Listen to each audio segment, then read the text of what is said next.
Olá, bom dia, galerinha do terceiro ano. E aí, tudo bem com vocês? Vocês dormiram bem à noite? Que bom, né? E hoje nós vamos para mais uma videoaula. A nossa aula vai ser sobre ética e cidadania. E peço a vocês para que vocês estejam abrindo o livro de vocês de ética e cidadania lá na página 39, onde fala sobre a história do dinheiro. Nós sabemos que muitas pessoas trabalham, não é? E recebem dinheiro pelo seu serviço prestado. Não é isso? Será que sempre foi assim?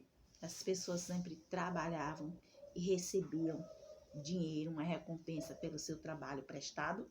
Vamos conferir lá no livro de ética de vocês, que está lá na página 39. Aí diz assim: primeira pergunta é: como surgiu o dinheiro?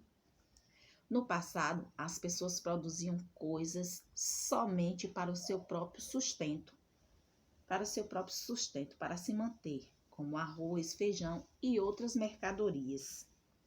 Quando produziam determinados produtos em excesso, em grande quantidade, elas resolviam trocar o excedente, ou seja, o produto que tinha, por outro produto de que necessitavam.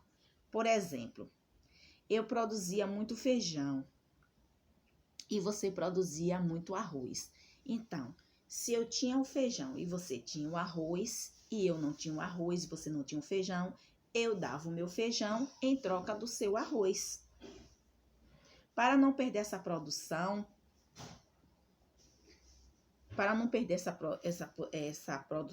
trocamos um pouco de feijão por um pouco de arroz.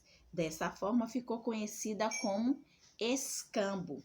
Essa era a forma de troca que se chamava e denominava-se de escambo. Essa é a forma na qual as pessoas trocavam um produto pelo outro.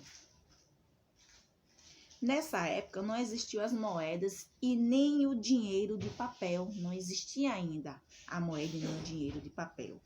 Com o tempo, determinadas mercadorias, por sua importância à sociedade, como, por exemplo, o açúcar, que naquele tempo era muito valioso, principalmente na época da escravidão, né? O açúcar, a cana-de-açúcar, era um dos produtos valiosíssimos. Passaram a ser mais valorizadas e com isso ficaram conhecidas como moedas de mercadoria. As principais eram o gado e o sal. Este servia para a conservação dos alimentos, que deu origem ao termo salário. Olha só, naquele tempo, para vocês verem como é que era naquele tempo, né? O sal, ele era de tão grande importância, porque naquele tempo as pessoas não tinham geladeira, não tinham como conservar os seus alimentos. Então, o sal era de grande importância, porque ali o sal conservava aqueles alimentos. Por exemplo, a carne. Como era que as pessoas iriam guardar a carne se elas não salgassem a carne, se elas não tinham geladeira? Então, elas pegavam todo aquele alimento, toda aquela carne e salgavam, porque se ela não salgasse aquela carne iria o quê? Apodrecer. E a carne apodrecendo tem que jogar fora, né? Dá bicho, fica ruim. Então, o sal, elas colocavam bastante sal naquela carne, salgava aquela carne toda, e aquela carne conservava durante muito e muito tempo. Então, o sal era valiosíssimo, era um alimento valiosíssimo de conservação. Assim como o gado, né? A carne do gado. E aí, com o passar do tempo, deu-se origem ao quê? Ao salário. As pessoas trabalhavam e, em troca do seu serviço prestado, elas recebiam uma determinada quantidade de moedas. E aí foi que surgiu o quê? Deu origem ao termo salário. Salário, ou seja, pagamento pelo seu serviço prestado. Na Roma Antiga, a principal forma de pagamento era o sal. Lá na Roma Antiga, muitos anos atrás, a principal forma de pagamento que eles tinham era o sal.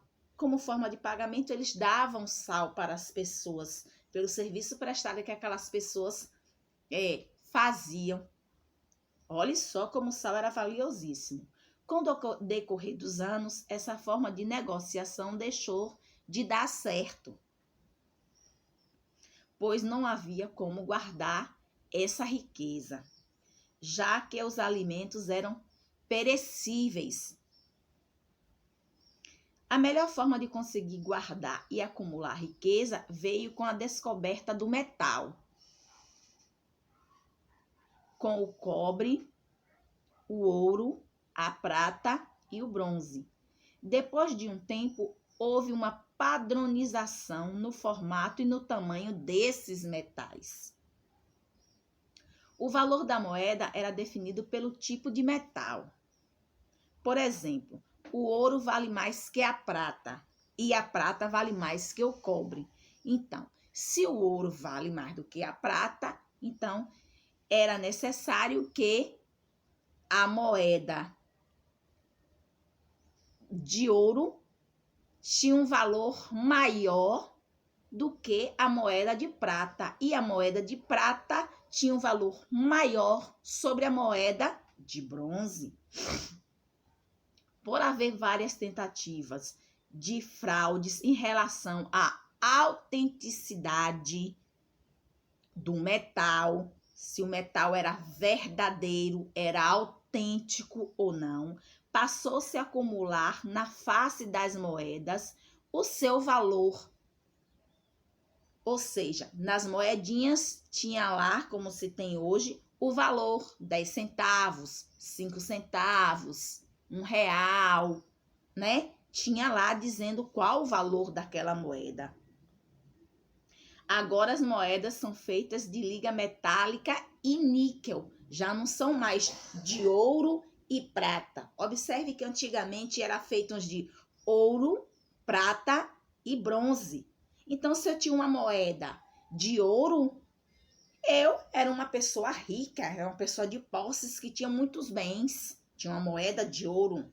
Se o ouro era a moeda que mais valia, que mais tinha peso, se o ouro exercia peso, valor sobre a prata e sobre o cobre, eu tinha condições bem superiores, bem melhores às outras pessoas, né? E as que tinham as moedas de pratas também era bem superior às que tinham as moedas de cobre. Ok?